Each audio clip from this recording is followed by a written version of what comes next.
Hello friends, welcome to seeds of physics. चलिए आज हमारा motion in one dimension series में हम कंटिन्यू करते हुए न्यूमेरिकल्स पे जाते हैं। तो this is the very first numerical that we are going to solve here. Let's just read the statement and then will solve it, right.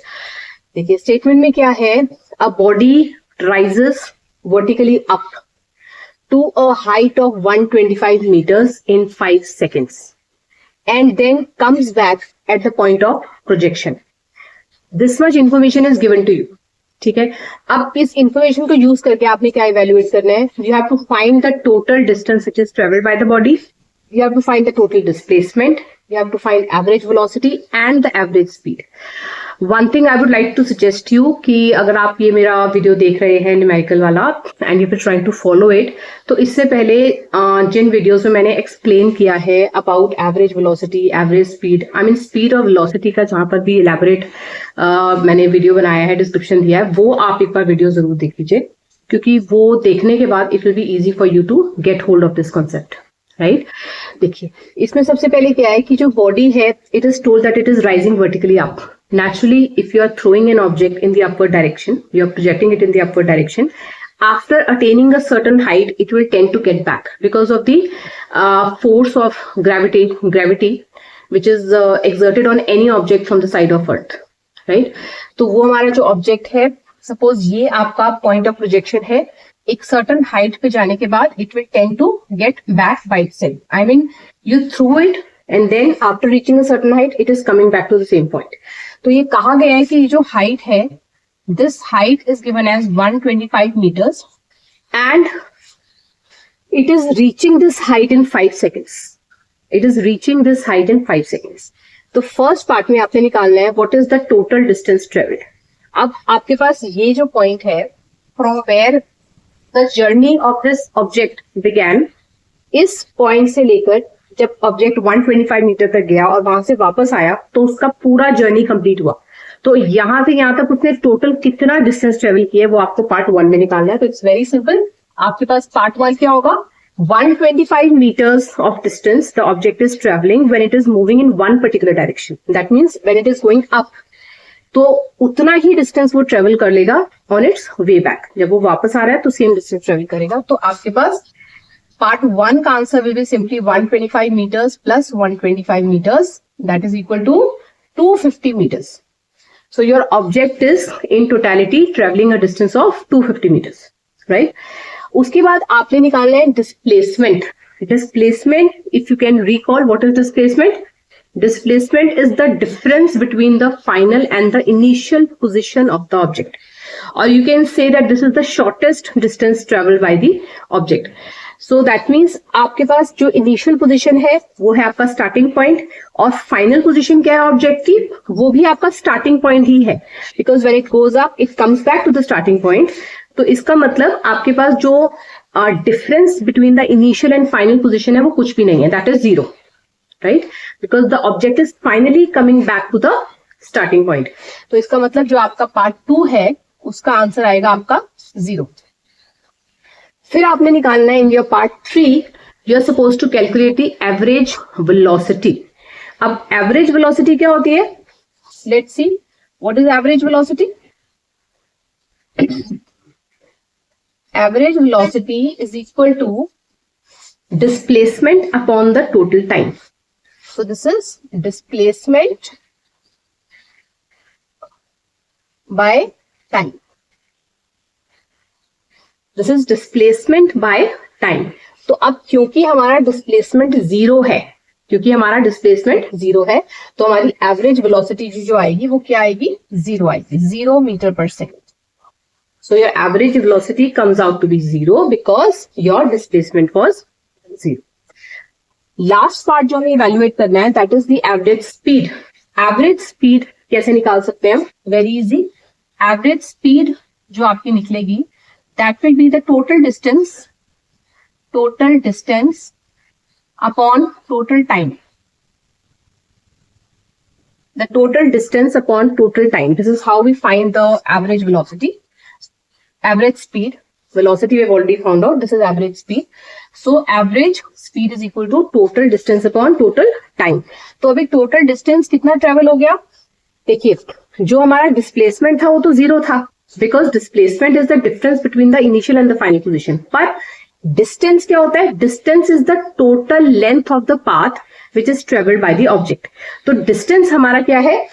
250 metres. जो total distance अपने ट्रेवल किया है वो है 250 meters. So in place of total distance we will write 250 meters. And what is the time taken by the object to cover 250 meters? That is 5 seconds it took while going upward, and 5 seconds obviously it will take while coming back also. कि एक distance में जितना उसे जाते वक्त समय लगेगा उतना ही वक्त उसे वापसी में भी लगेगा। तो हमारे पास टोटल टाइम हो जाएगा 10 seconds, राइट? 10 seconds का। तो हमारा आंसर आ जाएगा 25 metre per second. The answer that we are going to get here is 25 meters per second. Okay, so this is how we have evaluated the average speed. Okay friends, अब हम अपना next question पढ़ते हैं।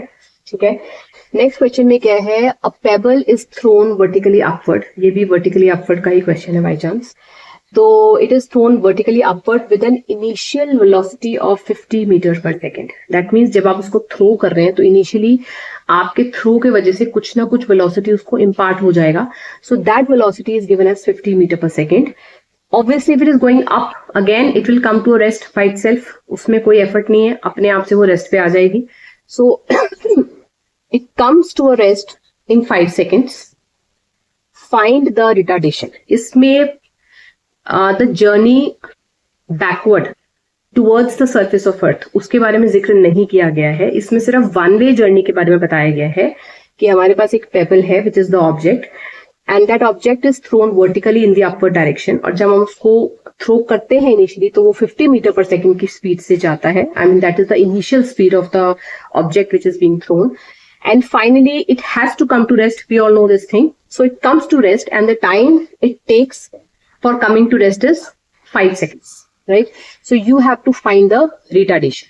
अभी इसमें backward journey का discussion नहीं है, तो उसके बारे में सोचने का या वापसी में कैसा होगा वो हमें नहीं डिस्कस करना।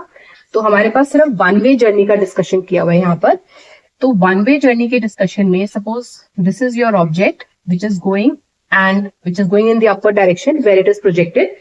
Eight a certain point obviously it will come to rest. तो जहां पर वो रेस्ट पे आ जाता है, सपोज वो ये वाला पॉइंट है, यहां से यहां पहुंचता है, कम टू रेस्ट। तो इनिशियली जो उसकी वेलोसिटी है वो कितनी है? 50 मीटर पर सेकेंड। फाइनली जहां पर जाकर रुक जाता है, फाइनल वेलोसिटी कहलाएगी वो उसकी, because it comes to rest. So that gives you an obvious value of the final velocity which is 0 meter per second.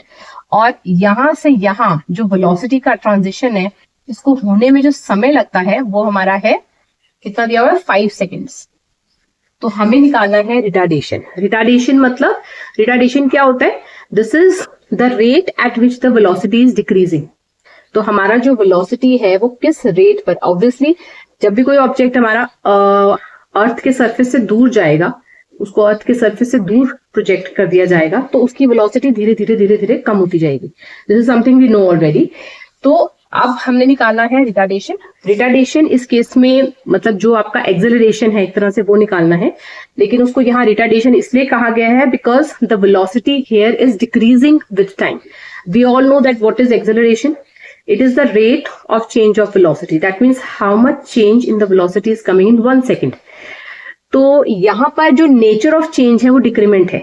The velocity is decreasing with time, so we have to find the value of that retardation, that what is the rate at which the value of your velocity is decreasing. तो उसके लिए हम direct उसका formula use कर लेंगे। Formula उसका रहेगा final velocity minus initial velocity divided by the time which is taken for this kind of transition, that is t। So final velocity आपकी क्या आ जाएगी? 0। इनिशियल वेलोसिटी आपकी 50 दी हुई है और टाइम आपका 5 दिया हुआ है।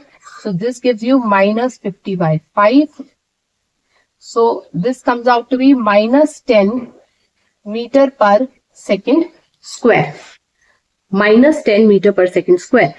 सो ये आपकी नेगेटिव एक्सेलरेशन की वैल्यू है, और इसमें नेगेटिव साइन केवल ये इंडिकेट कर रहा है that the change which is coming in the velocity is a decrement. इस माइनस का और कोई सिग्निफिकेंस नहीं है, सिर्फ ये बताना है कि जो आपका चेंज आ रहा है वो समय के साथ कम होना है, ये वेलोसिटी आपकी समय के साथ कम होती जा रही है और वो एक्चुअली में भी कमी हो रही है। तो आपके पास जो रिटार्डेशन होती है, जो आपका रिटार्डेशन है, retardation is just the magnitude part of this acceleration. तो रिटार्डेशन क्या बोलेंगे हम? Retardation is equal to 10 meter per second square.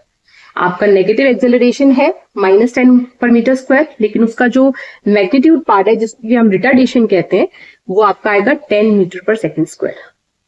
Okay friends, I hope this video is useful to you. मिलते हैं हमारी अगली वीडियो में जिसमें हम कुछ और तरह के न्यूमेरिकल्स डिस्कस करेंगे। Till then bye.